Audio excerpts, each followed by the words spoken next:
गरीब बंदा बेचारा वोट तो दे देता है, लेकिन बाद में हालात यही होता है, किसी मगरमच्छ के मुंह में पड़ा होगा, सियासतदान कोई आके नहीं छुड़वाता। सबसे हमारा मगरमच्छ यही है कि महंगाई है।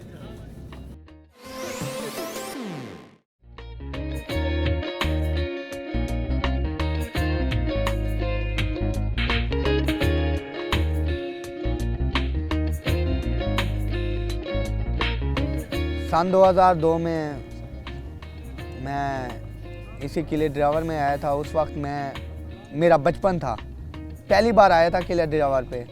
हम जा रहे थे चन्नन पीर, वहाँ पे माशाल्लाह अल्लाह की रहमत बरसी हुई थी, बारिश हो रही थी, तो हल्की हल्की रेत भी अच्छी थी। बैठे बैठे मैंने कुछ ऐसी चीज़ें बनाई, खेलते खेलते तो लोग देखने लगे और मेरी मेहनत को सराहने लगे। मैं जब घर गया, वो पैसे कुछ जमा हुए थे, लोगों ने देखा, मुझे दिए, मैं घर लेकर गया और मैं घर वालों को दिया, ये मैंने आर्ट किया है, ये मुझे इनाम मिला है।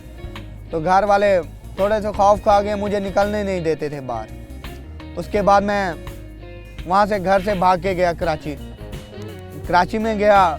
सैले समुंदर पे मैंने फर्स्ट टाइम बनाया था, बीच पे। पहले तो जॉब ढूंढता रहा, जब जॉब नहीं मिली तो मैंने ये काम सराया। तो लोगों ने देखा मेरी मेहनत को और मुझे सराहने लगे।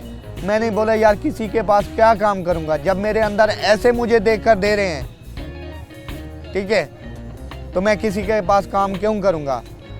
अल्लाह के शुक्र है अपने चौलिस्तान के मेले भी करता हूँ, उसके बाद वापस मैं कराची चला जाता हूँ। शुक्रिया। वो कहते हैं ना, कोई किसी इंसान को क्या देगा, कोई किसी इंसान को क्या देगा। आदम, मट्टी तो एक बहाना है, रिज्क तेरा खुदा देगा। वो अल्लाह ताला कोई ऐसा फरिश्ता बना के भेज देता है, वो जो भी होता है हस्बे तौफीक मुझे दे जाता है, वही मेरे लिए फरिश्ता होता है। लोग बोलते हैं यहाँ पे बाहर तंबू लगा दो, टिकट लगा दो, लेकिन अल्लाह की दी हुई सलाहियतें मेरे अंदर हैं। अगर टिकट लगाऊंगा, कोई ऐसा भी गरीब होता है जिसके पास नहीं होते, वो भी बेचारा बाहर देखता रह गया मेरे अंदर की सलाहियतों के देखने के लिए। इसीलिए मैं ओपन जगह पे बैठता हूँ और ओपन एरिया है और ओपन बिस्तर लगा के बैठता हूँ। यार मैं चाहता हूँ कि अपने पाकिस्तान में एक आर्ट टूर करूँ। मुझे एक रिक्शे की ज़रूरत है, जो डोनेट करना चाहता हो मुझे एक रिक्शा डोनेट करे, ताकि मेरे साथ रेत मौजूद होगी। अगर यहाँ से दूसरे इलाके में जाता हूँ, किसी इलाके में रेत है, किसी इलाके में रेत नहीं है, रेत मेरे साथ होगी, वहीं पे कल्टी किया, वहाँ से बनाया अगले शहर में।